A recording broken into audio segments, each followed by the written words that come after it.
Halo semua, balik lagi bareng gue Pian Rafe, dan seperti biasa di video kali ini gue bakalan lanjutin alur cerita yang sebelumnya pernah gue upload. Dan gak kerasa gue udah sampai ke session 5-nya juga ya. Dan tanpa banyak basa-basi lagi, yuk kita langsung cek this out aja alur ceritanya.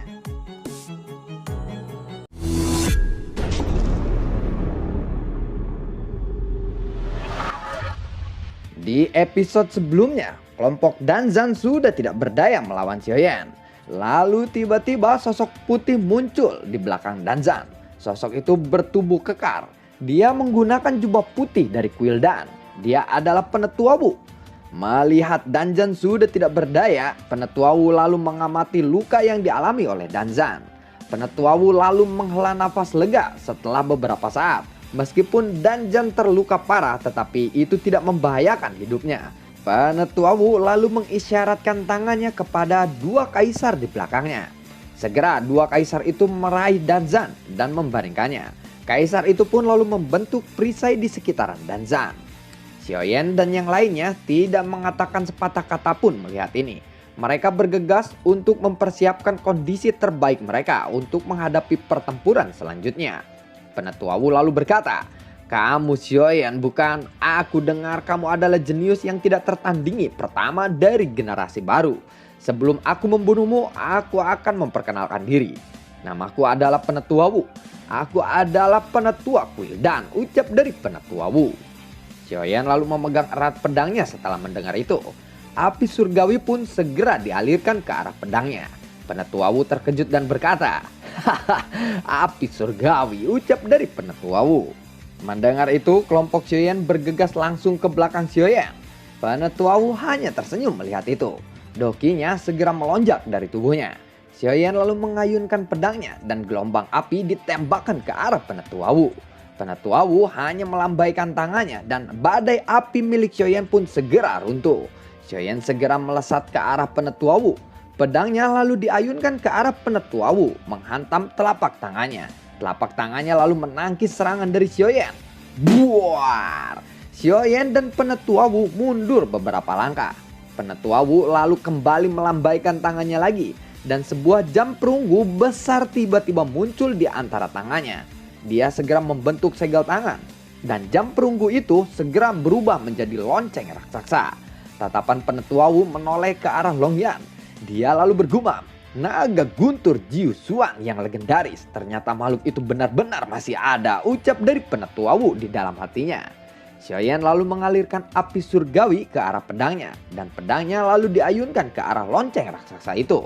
Ya, buar! Gelombang api pun lalu menyebar. Lonceng raksasa itu pun segera runtuh. Kelompok Xiaoyan lalu menembakkan serangan secara bersamaan ke arah Penetua Wu. Penetua Wu kembali melambaikan tangannya, dan gelombang cahaya kembali ditembakkan ke arah kelompok Xiaoyan.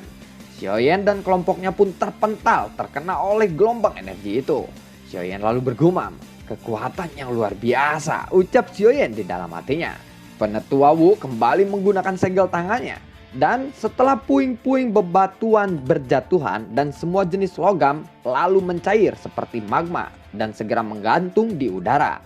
Penetua Wu lalu melambaikan tangannya dan logam cair pun segera terbentuk membentuk berbagai senjata. Penetua Wu lalu melambaikan tangannya dan senjata yang dibuatnya pun segera melesat ke arah Xiaoyan. Longyan segera maju ke arah depan Xiaoyan untuk memblokir serangan Penetua Wu. Dededok, buar! Longyan pun meraung. Wah! King Mu'er lalu mengayunkan cambuknya untuk menangkis serangan Penetua Wu. Dededok, buar! Penetua Wu pun terkejut karena Xiaoyan dan yang lainnya bisa menahan serangannya. Storm dan Nan Erming lalu menembakkan serangan ke arah Penetua Wu. Penetua Wu lalu menyilangkan tangannya dan menangkis semua serangan kelompok Xiaoyan. Buar! King Mu'er lalu mengayunkan cambuknya dan melilit Penetua Wu. Penetua Wu berusaha untuk mengulurkan tangannya ke arah King Mu'er. Saat Penetua Wu akan menembakkan serangan ke arah King Mu'er, Xiaoyan segera melesat ke arah Penetua Wu. Dia lalu mengayunkan pedangnya yang telah dialiri oleh api surgawi ke arah Penetua Wu. Penetua Wu pun lalu terpental jauh. Penetua Wu menatap tajam ke arah kelompok Xiaoyan. Penetua Wu perlahan berdiri. Doki kembali melonjak. Gelombang udara keluar dari tubuhnya dan batu, lumpur, dan yang lain tidak terhitung jumlahnya bergerak berkumpul ke arah Penetuawu. Batu dan lumpur terus berkumpul hingga membentuk bukit yang menjulang tinggi. Api putih segera melonjak membakar bukit itu. Gelombang panas pun mulai menyebar. Penetuawu lalu melambaikan tangannya. Bukit yang dia bentuk segera terbang dan jatuh menimpa kelompok Xiaoyan. Buar, tempat itu pun lalu bergetar hebat. Kelompok Xiaoyan lalu berteriak, "Xiaoyan!" ucap dari kelompok Xiaoyan. Nan Erming melihat itu, dia segera menenangkan kelompoknya dan berkata, "Jangan khawatir, Xiaoyan pasti masih hidup," ucap dari Nan Erming. King Mu'er mendengar itu, dia lalu berkata, "Apa katamu? Dia masih hidup? Dikubur hidup-hidup oleh bukit, kamu bilang dia masih hidup? Tidak ada yang bisa bertahan kecuali Kaisar Bintang 9 oleh skill itu," ucap dari King Mu'er. "Meskipun terdengar mustahil, tetapi aku yakin Xiaoyan masih hidup," ucap dari Nan Erming. Sebuah titik kecil hitam tiba-tiba terbentuk di samping bukit. Setelah beberapa saat, titik hitam itu mulai membesar dan menghisap batu dan lumpur pada bukit yang telah dibuat oleh Penetuawu. Cakram berwarna hitam dan putih terbentuk di sekitaran bukit. Dan itu menandakan Xiaoyan masih hidup. Kekuatan spiritual Xiaoyan lalu menyebar di sekitaran bukit. Cakram penggiling jiwa segera melesat ke arah puncak bukit. King Mu'er dan yang lainnya segera mengikuti cakram itu. Begitu mereka mencapai puncak bukit, terlihat ada lubang berdiameter seukuran 1 meter di puncak bukit. Melihat itu, Nan Erming lalu berkata, "Xiaoyan, dia ditekan di dasar bukit. Lubang ini pasti jalan bagi penetua itu keluar dan masuk bukit ini," ucap dari Nan Erming. Terlihat ada Penetuawu di ujung lubang bukit itu. Long Yan segera menembakkan petir ke arah Penetuawu. Buar, tubuh Penetuawu lalu berlumuran darah. Api binatang pun lalu tersebar dari tubuhnya. Setelah beberapa saat, dia pun mati. Sementara itu, Xiaoyan berada di bawah bukit.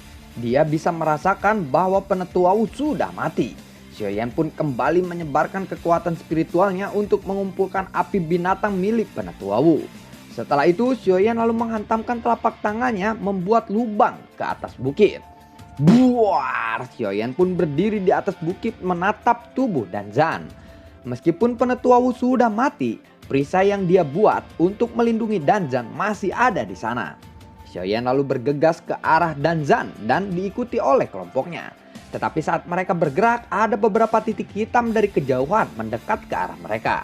Saat titik hitam itu mendekat, ternyata itu adalah sosok-sosok berjubah hitam yang terbang di udara. Tubuh mereka terbaring seperti mayat. Xiaoyan segera menyebarkan persepsi spiritualnya untuk mengamati sosok-sosok itu. Setelah beberapa saat, dia pun kembali menarik kekuatan spiritualnya. Xiaoyan lalu berkata, "Ini sangat aneh. Orang-orang ini tidak memiliki jejak fluktuasi kehidupan," ucap dari Xiaoyan. Saat Xiaoyan dan kelompoknya kebingungan, suara tawa tiba-tiba terdengar dari sosok berjubah hitam itu. Sosok berjubah hitam itu perlahan lalu berdiri. Sosok berjubah hitam itu perlahan mengangkat kepalanya dan sosok itu tidak memiliki mulut, telinga, dan yang lainnya. Hanya ada satu mata besar di tengah wajahnya. Xiaoyan bisa merasakan kekuatan sosok berjubah hitam itu berada di tingkat Kaisar Bintang 8 menengah. Xiaoyan segera berbalik dan berteriak, "Cepat lari dari sini," ucap dari Xiaoyan. Xiaoyan dan kelompoknya segera menjauh dari sosok berjubah hitam itu. Tetapi saat mereka bergerak, gerakan kelompok Xiaoyan tiba-tiba melambat. Sosok hitam itu lalu melangkah mendekati punggung Xiaoyan. Sosok itu lalu mengulurkan tangannya dan menyentuh bahu Xiaoyan. Kuku dari sosok hitam itu sangatlah tajam dan kukunya mulai menyayat Xiaoyan. Kelompok Xiaoyan segera berbalik untuk menembakkan serangan ke arah sosok hitam itu. Tetapi sepertinya mereka tidak bisa melakukan apa-apa. Sosok berjubah hitam itu tersenyum dan berkata, "Aku ingin memakan kalian semua," ucap dari sosok berjubah hitam itu. Setelah kata-kata itu terdengar, menara Jinsen tiba-tiba muncul dan menghantam ke arah sosok berjubah hitam itu. Buar, sosok itu pun terpental beberapa langkah. Setelah itu dia segera melarikan diri. King Mu'er segera mendekat dan berkata, "Pembohong kecil, bagaimana keadaanmu?" tanya dari King Mu'er. Xiaoyan lalu berkata, "Jangan khawatir, aku tidak apa-apa," ucap dari Xiaoyan. King Muar segera membantu Xiaoyan untuk duduk. Setelah itu dia lalu menelan beberapa pil obat. Setelah beberapa saat perut Xiaoyan pun berhenti berdarah. Tetapi lukanya menunjukkan warna hijau keunguan. Kuku sosok berjubah hitam itu ternyata sangat beracun. Xiaoyan pun segera dibawa kelompoknya pergi dari sana. Saat kelompok Xiaoyan bergerak, tiba-tiba tawa terdengar kembali. Asal tawa itu ternyata adalah sosok berjubah hitam itu kembali. Kelompok Xiaoyan pun mempercepat kecepatan gerak mereka. Sosok berjubah hitam itu lalu mengejar mereka. Long Yan pun tiba-tiba berhenti. Long Yan lalu berkata, "Kalian bawa ayah pergi, aku akan menahannya," ucap dari Long Yan. Storm pun lalu ikut berhenti. Diikuti oleh Xiaozan, Ziying, dan Nan Erming. Nan Erming lalu berkata, "Nona Muar, pergilah bersama Xiaoyan," ucap dari Nan Erming. King Muar pun lalu meneteskan air matanya. Long Yan segera berteriak, "Cepat pergi," ucap dari Long Yan kepada King Muar. Mendengar itu, King Muar segera terbang bersama Xiaoyan. Setelah melihat King Muar terbang bersama Xiaoyan, Xiaozan lalu berkata, "Apa mungkin ini akan menjadi pertempuran terakhir buat kita," ucap dari Xiaozan. Mendengar itu, Nan Erming dan yang lainnya hanya terdiam. Lalu sosok berjubah hitam itu pun tiba. Pertempuran mereka pun lalu meletus. Dadedot, buar. Sementara itu Xiaoyan meminta King Muar untuk mendudukannya di atas batu yang besar. Xiaoyan lalu berkata, "Muar, kita tidak bisa membiarkan mereka bertarung sendirian," ucap dari Xiaoyan. King Muar hanya menundukkan kepalanya saat mendengar itu. Xiaoyan segera membentuk segel tangan dan setelah beberapa saat luka di perutnya pun berubah menjadi merah lembut. Dan kini Xiaoyan terlihat lebih baik.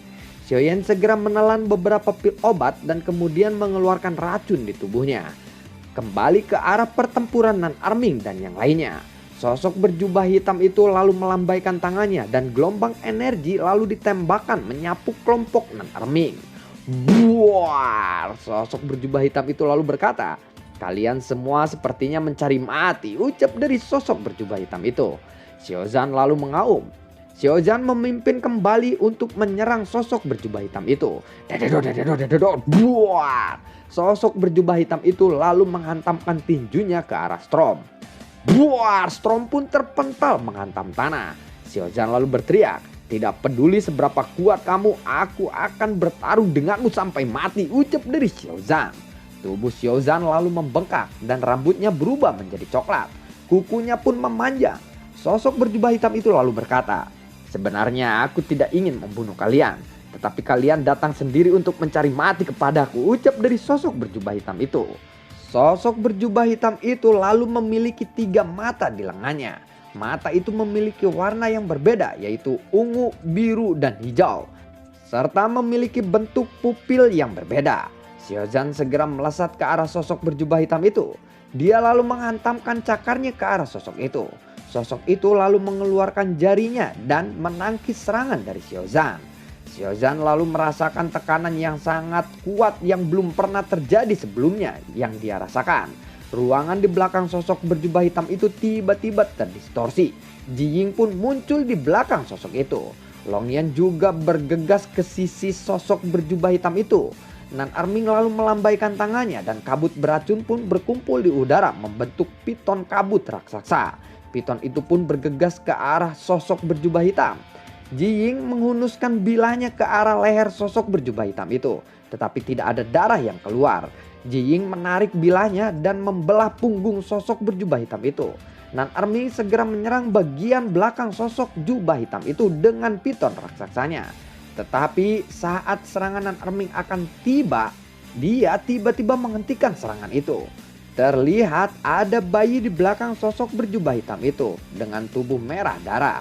Matanya tertutup dan menempel di belakang sosok berjubah hitam itu seperti kelompok tumor. Tubuh Nan Erming melihat itu tiba-tiba bergetar. Nan Erming lalu berkata, "Apakah itu bayi dalam legenda?" ucap dari Nan Erming.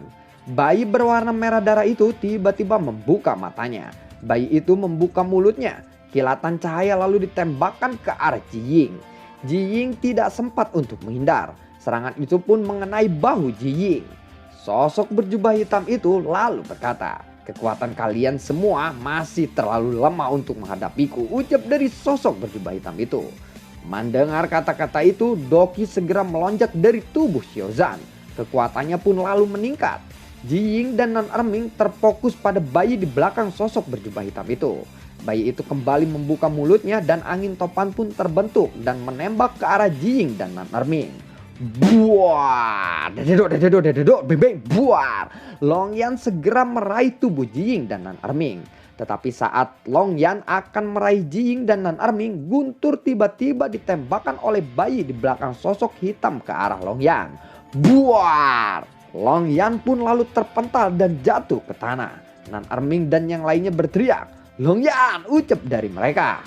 Xiaozan lalu memegang erat tubuh sosok berjubah hitam dan membiarkan Nan Erming dan Ji Ying menyerang bayi kecil di belakang sosok berjubah hitam itu. Tetapi bagaimanapun juga serangan Nan Erming dan Ji Ying itu tidak dapat melukai bayi itu. Bayi itu tiba-tiba mengaum dan bunga darah ditaburkan di udara. Setelah beberapa saat bunga itu pun meledak. Nan Erming, Ji Ying dan Xiaozan pun terpental menghantam tanah. Bayi di belakang sosok itu tersenyum dan berkata, "Tiba-tiba aku merasa sedikit lapar. Siapa kira-kiranya di antara kalian yang ingin aku makan duluan?" ucap dari bayi itu. Setelah kata-kata itu terdengar, tiba-tiba bayangan pedang besar muncul menghantam sosok berjubah hitam itu. Buar! Serangan itu dilepaskan oleh Xiaoyan. Ternyata Xiaoyan kembali. "Xiaoyan!" ucap dari Ji Ying, Nan Erming dan Xiaozan. Semua terkejut. Mereka semua berpikir bahwa Xiaoyan seharusnya sudah melarikan diri pada saat ini. Tetapi mereka tidak menyangka bahwa Xiaoyan bergegas kembali untuk menyelamatkan mereka ketika dia sendiri sedang sekarat. Rasa persaudaraan Xiaoyan ini membuat semua orang terkesan. Tetapi ketiganya juga merasakan sangat khawatir karena musuh mereka adalah seseorang yang sangat legendaris. Melihat kedatangan Xiaoyan, Ji Ying berusaha untuk berdiri. Dia lalu berkata, "Xiaoyan." Xiaoyan lalu berkata, "Aku tahu kalian pasti kaget aku kembali lagi ke sini. Sudah, jangan katakan lagi tentang itu. Sembuhkan saja luka kalian," ucap dari Xiaoyan. Sementara itu King Mu'er pun langsung melesat merawat Xiaozan dan Nan Erming. Sementara itu Xiaoyan berdiri dari kejauhan melihat sosok berjubah hitam itu. Di telapak tangannya kini muncul api surgawi. Dia terlihat seperti dewa pembunuh saat ini. Pria berjubah hitam itu pun juga menatap Xiaoyan. Dia melihat Xiaoyan dan menatapnya. Dia tersenyum dan berkata, "Ya, aku pikir kamu akan melarikan diri," ucap dari sosok berjubah hitam itu. Xiaoyan tidak menjawab perkataan pria itu. "Sepertinya kamu telah menghilangkan semua racun di tubuhmu. Sebenarnya ini tidak akan mengejutkan bagiku karena kamu memiliki api surgawi. Tetapi sebenarnya aku tidak mengharapkan kamu kembali sekarang. Karena jika kamu kembali itu sama saja dengan kamu mengantarkan kematianmu," ucap dari sosok berjubah hitam itu. Xiaoyan masih tidak menjawab pria berjubah hitam itu. Dan kemudian semangat juangnya semakin berfluktuasi. Sementara itu terkecuali King Mu'er, 5 lainnya sedang sekarat dan terluka parah. Tanpa skill bertarung tim, mengapa semangat juang Xiaoyan naik dengan cepat seperti ini? Ternyata ini karena eksplosif dan ini adalah versi upgrade dari Hun Tian Dan. Oleh karena itu Xiaoyan tidak menyia-nyiakan waktu dari efek obat ini. Pada saat ini nyala api pun meledak dari kepala Xiaoyan. Nyala api itu terus berputar. Xiaoyan juga memunculkan Little Yi. Little Yi pun muncul di udara. Dan 2 tangan kecilnya terus melemparkan nyala api ke udara. Bola api dengan cepat bergabung menjadi Lotus Flame raksasa seperti matahari. Xiaoyan pun langsung memamerkan keterampilan bertarung terkuatnya kali ini. Ribuan kaki tanpa bayangan. Pada saat yang sama, Little Yi melambaikan tangan kecilnya dan menembakkan Lotus Flame ke arah pria berjubah hitam itu. Benda kecil itu pasti adalah roh api. Ya, itu sangat menarik. "Aku ingin tahu seberapa kuat seranganmu itu," ucap pria berjubah hitam itu. Pria berjubah hitam itu pun lalu berbalik dan bayi di belakangnya langsung menghadap ke arah Lotus Flame yang besar itu. Apakah bayi ini mungkin menggunakan tubuhnya untuk menerima pukulan kuat dari Xiaoyan dan Little Yi? Bayi itu lalu membuka mulutnya dan mengeluarkan asap yang tebal. Lalu bagaimanakah kelanjutan ceritanya? Ini saatnya Xiaoyan mengeluarkan skill seluruh kemampuannya ya, dan Lotus Flame-nya aja udah kayak matahari. Nih kira-kira Sioyen berhasil menang atau enggak. Nantikan konten gue berikutnya dan semoga sehat selalu untuk kalian.